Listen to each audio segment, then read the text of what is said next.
तो guys welcome back to my YouTube videos. तो इस वीडियो में दोस्तों डिस्कस करने वाले हैं यहाँ पर कुछ इंपॉर्टेंट कंपनीज़ को और उनसे रिलेटेड कुछ इंपॉर्टेंट अपडेट्स हैं जिसकी बात करेंगे इस वीडियो में। तो चलिए दोस्तों वीडियो की शुरुआत करते हैं। सबसे पहले कंपनी को डिस्कस करते हैं। पहली कंपनी का नाम है इरेडा, यानी कि Indian renewable energy development agency limited. But इसको डिस्कस करने से पहले दोस्तों अगर आपने अभी तक चैनल को सब्सक्राइब नहीं किया है तो चैनल को सब्सक्राइब करके बेल आइकन को प्रेस कर लो, ताकि आने वाली जितनी भी अपडेट्स हैं उन सभी अपडेट्स का नोटिफिकेशन आपको सबसे पहले मिल सके। तो चलिए वीडियो की शुरुआत करते हैं। सबसे पहले बात कर लेते हैं इरेडा से रिलेटेड कुछ इंपॉर्टेंट अपडेट्स के बारे में। दोस्तों आप सभी को पता है कि पिछले 2 दिन के ट्रेडिंग सेशन में इरेडा का स्टॉक काफ़ी ज़्यादा अंडर प्रेशर हमें देखने को मिला है। और ऐसा नहीं कि सिर्फ इरेडा ही अंडर प्रेशर दिखी है, उसके अलावा टाटा टेक्नोलॉजीज़ की बात करें, टीटागरिल सिस्टम की बात करें, या फिर हम बात कर सकते हैं IIFL फाइनेंस की, या फिर अमर राजा एनर्जी एंड मोबिलिटी की, या फिर पतंजलि फूड की। तो ये सारी कंपनीज पिछले 2 ट्रेडिंग सेशन में काफ़ी बुरा अंडर प्रेशर में दिखी है।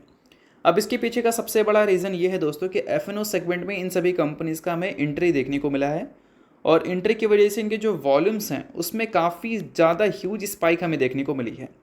इरेडा के जो नॉर्मल वॉल्यूम्स NSE में हमें देखने को मिलते थे वो 1 करोड़ के आसपास थे, और अभी F&O में एंट्री की वजह से वो 3.5 से 4 करोड़ को क्रॉस कर चुके हैं। और जब वॉल्यूम ज़्यादा होती है तो ऑब्वियस सी बात है कि वहाँ पर बाइंग प्रेशर भी दिख सकता है और सेलिंग प्रेशर भी दिख सकता है। और अभी सेंटिमेंट्स को अगर हम देखें तो ऑब्वियस सी बात है कि सेंटिमेंट्स हमें साफ साफ नेगेटिव दिख रहा है, तो बाइंग प्रेशर तो नहीं बट सेलिंग प्रेशर ज़रूर देखने को मिलेगी। और वही पिछले कुछ टाइम में इरेडा जैसी कंपनीज़ में, टाटा टेक्नोलॉजी जैसी कंपनीज़ में देखने को मिला है। अब देखो ये जो सारी चीज़ें हैं वो किसी भी स्टॉक को, किसी भी कंपनी को शॉर्ट टर्म में इम्पैक्ट दे सकती हैं, बट अगर लॉन्ग रन की बात करें तो F&O सेगमेंट या फिर वॉलेटिलिटी या फिर वॉल्यूम्स कोई मैसिव रोल प्ले नहीं करता। मैसिव रोल जो प्ले करता है वो कंपनी का नंबर्स होता है। अगर पिछले 1 साल में कंपनी के ग्रोथ को देखोगे, रेवेन्यू एंड प्रॉफिट का, तो बहुत अच्छी आपको देखने को मिलेंगे। 30% से ज़्यादा की ग्रोथ हमें देखने को मिली है। बट वही स्टॉक को देखोगे तो वो इसका एकदम डिफरेंट परफॉर्म किया है, क्योंकि पिछले 1 साल की अगर सेंटिमेंट्स देखेंगे अभी के हिसाब से तो वो आपको नेगेटिव देखने को मिलेगा। तो अल्टीमेटली सेंटिमेंट्स मैटर करता है। जब सेंटिमेंट्स अच्छे रहते हैं तो ये नंबर के बेसिस पे काफ़ी सारी कंपनी काफ़ी ज़्यादा रिटर्न्स दे रही होती हैं, और जब सेंटिमेंट्स खराब रहता है तो अच्छे नंबर्स के बावजूद भी स्टॉक आपको नेगेटिव परफॉर्म करता है, जो कि एक मार्केट का पार्ट है, उसको आप चेंज नहीं कर सकते, या फिर आपके होने ना होने से वो बदलता नहीं है। तो आई होप आपको ये सारी चीज़ें समझ आ रहा होगा कि इरेडा का परफॉर्मेंस क्यों ख़राब है, और लॉन्ग टर्म में ये परफॉर्मेंस आपको एज इट इज़ दिख सकता है या फिर नहीं। तो चलिए अब डिस्कस करते हैं अगली कंपनी को। अगली कंपनी का नाम है दोस्तों टाटा मोटर्स लिमिटेड। आज के दिन के मॉर्निंग सेशन में टाटा मोटर्स का शेयर भी आपको प्रेशर में दिखा था, बट मार्केट के रिकवरी की वजह से इसमें भी एक रिकवरी हमें देखने को मिल गई। अब टाटा मोटर्स की बात करें तो प्रेशर आने का सबसे बड़ा रीज़न क्या है वो आप सभी को पता ही है। फेब्रुवरी मंथ का सेल्स डेटा जो इसने रिपोर्ट किया था उसमें हमें 8 से लेकर 9% की ड्रॉप देखने को मिली थी ईयर ऑन ईयर बेसिस पे। और ऑब्वियस सी बात है कि अगर सेल्स डेटा वीक रहेगा तो कंपनी के क्वार्टरली रिजल्ट भी आपको ख़राब देखने को मिलेंगे। बट ये सारी चीज़ें आज के दिन कोई मैसिव रोल तो प्ले टाटा मोटर्स में नहीं की हैं, बट मॉर्निंग सेशन में उसका रोल ज़रूर हमें देखने को मिला था। बट अभी मार्केट के साथ थोड़ी सी रिकवरी हो चुकी है। बट टाटा मोटर्स की बात करें तो ये अपने ऑल टाइम हाई से लगभग 40-50% आपको नीचे दिख रहा है। अब इसके पीछे का 5 की रीजन्स है दोस्तों, जिसकी बात कर लेते हैं, और एज ए इन्वेस्टर आप इन 5 की रीजन्स को नोट कर लो। पहला रीज़न दोस्तों JLR का वीक डिमांड। आप सभी को पता है जैगुआर लैंड रोवर का डिमांड इंडिया के बाहर काफ़ी ज़्यादा हमें देखने को मिलती है। खासकर हमें UK में देखने को मिलता है, यूरोप में देखने को मिलता है, चाइना में देखने को मिलता है, और US में देखने को मिलता है। अब US की बात करें तो वहाँ से डबल डिजिट में कंपनी ग्रोथ ज़रूर दिखा रही है, बट उसके अलावा अगर हम चाइना की बात करें तो वहाँ पर डिमांड हमें काफ़ी वीक नज़र आ रहा है। यूरोप की बात करें तो वहाँ पर भी डिमांड काफ़ी वीक है, और एज इट इज़ हमें UK में भी देखने को मिल रही है। और JLR जो है वो सबसे ज़्यादा revenue and profit contributor subsidiary है इसकी। तो इस वजह से अगर इसके ख़राब परफॉर्मेंस आते हैं तो अल्टीमेटली कंपनी के कंप्लीट जो नंबर्स हैं उसमें भी इसका इम्पैक्ट आपको देखने को मिलता है। तो पहला रीज़न तो JLR है, जिस वजह से कंपनी के नंबर्स इम्पैक्ट फेस कर रहे हैं, और उसकी वजह से स्टॉक भी इम्पैक्ट फेस कर रहा है। और दूसरा रीज़न दोस्तों टैरिफ ऑन ऑटोज़। आप सभी को पता है कि डोनाल्ड ट्रंप के आते हुए काफ़ी टाइम तो हुई नहीं है, बट काफ़ी जगह हमें टैरिफ की न्यूज़ सुनने को मिल गई। अभी हाल ही में कनाडा मैक्सिको के ऊपर 25% का टैरिफ लगा। चाइना के ऊपर एडिशनल हमें 10% की टैरिफ लगती हुई देखने को मिली। अब एक्सपेक्टेड ये है कि 2 अप्रैल से हमें ऑटोमोबाइल जो कंपनीज़ हैं उनके ऊपर भी टैरिफ लगती हुई देखने को मिल सकती है। वो कंपनी इंडिया की हो या फिर इंडिया के बाहर की हो, कोई मतलब नहीं है। और ये टैरिफ अभी है 10%, बट इसको 25% तक किया जा सकता है, ऐसा मार्केट में रिपोर्ट्स चल रही हैं। अब ये भी एक पॉइंट है जो कि आप सभी को समझ आया ही रहा होगा, इस पॉइंट की वजह से जो कंपनी बाहर से रेवेन्यू जनरेट करती है उस पर इम्पैक्ट आ सकता है। तो ये भी एक रीज़न है जिस वजह से टाटा मोटर्स वीक परफॉर्म दे रही है। और तीसरे रीजंस की दोस्तों बात करें तो डोमेस्टिक मार्केट में काफ़ी टफ कॉम्पिटिशन कंपनी को देखने को मिल रहा है।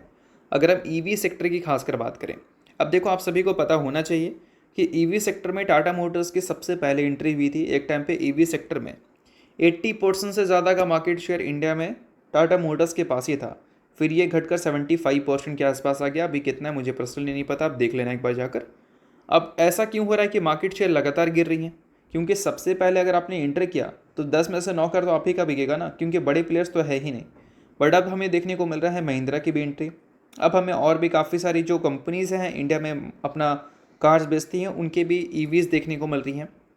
तो ऑब्वियस सी बात है कि ईवी सेक्टर में अब कंपनी को मिल रहा है कंपटीशन। पहले तो मिल नहीं रहा था, अच्छे नंबर्स उस वजह से कंपनी ने दिखा दिया, बड़ा मिल रहा है कंपटीशन। तो इस वजह से एक कंसर्न रेज हो गया है कंपनी के ग्रोथ के ऊपर, और इस वजह से भी स्टॉक का परफॉर्मेंस कुछ खास अच्छा है नहीं। और चौथे रीज़न की बात करें दोस्तों, तो ईवी तो पैसेंजर कार्स में आ जाता है, बट उसके अलावा कमर्शियल व्हीकल्स की बात करें, मीडियम या फिर हेवी कमर्शियल व्हीकल्स वाली जो सेगमेंट है उसमें भी हमें काफ़ी हल्का ग्रोथ ही देखने को मिल रहा है। मतलब उसमें नंबर्स में कुछ खास अच्छी जंप हमें देखने को मिल नहीं रही है। फरवरी मंथ का जो डेटा कंपनी ने दिखाया उसी डेटा में अगर देखोगे तो पैसेंजर व्हीकल्स का डेटा भी वीक था और कमर्शियल व्हीकल्स का डेटा भी वीक था। और इस वजह से साफ साफ समझ आ रहा है कि कंपनी के जितने भी सेगमेंट्स हैं सभी वीक परफॉर्म कर रहे हैं। और लास्ट सबसे इंपॉर्टेंट, टेस्ला की एंट्री हो रही है इंडिया में, और इसके लिए उन्होंने टाटा मोटर्स के साथ ही पार्टनरशिप किया है।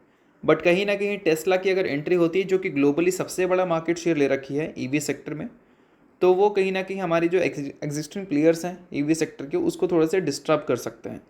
अब इन 5 पॉइंट की भी यहाँ पे टाटा मोटर्स का वीक परफॉर्मेंस है। बाकी आपको क्या लगता है टाटा मोटर्स का आने वाला कल क्या होगा, वो मुझे कमेंट में ज़रूर बताना।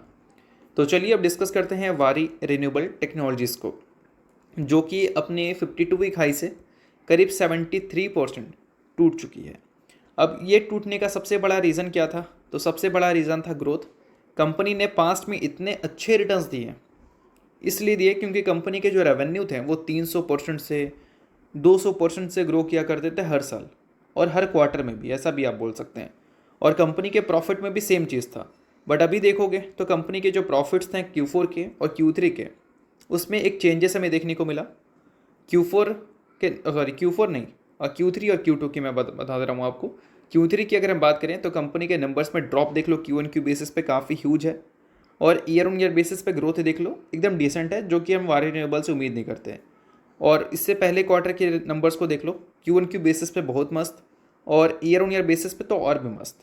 और ऐसे नंबर्स के बाद अगर आप ऐसा नंबर रिपोर्ट करोगे तो ऑब्वियस सी बात है कि मार्केट में अगर आप एक नेगेटिव ट्रेंड फॉलो कर रहे हैं और ऐसे नंबर्स अगर आप रिपोर्ट कर रहे हैं तो ऑब्वियस सी बात है कि किसी को भी ये नंबर्स पसंद आएगा नहीं। बट यही अगर आप 250% की ग्रोथ दिखाते हैं तो वो एक अच्छा नंबर माना जाता है। उस बेसिस पे हो सकता है कि वारी रिन्यूएबल्स एक रिवर्सल भी दिखा सकती थी, बट अभी तो ऐसा कुछ हुआ नहीं है। इस वजह से वारी रिन्यूएबल्स में लगातार नेगेटिव इम्पैक्ट दिखा, और साथ में मार्केट के जो नेगेटिव सेंटिमेंट्स हैं उसका भी असर देखने को मिला।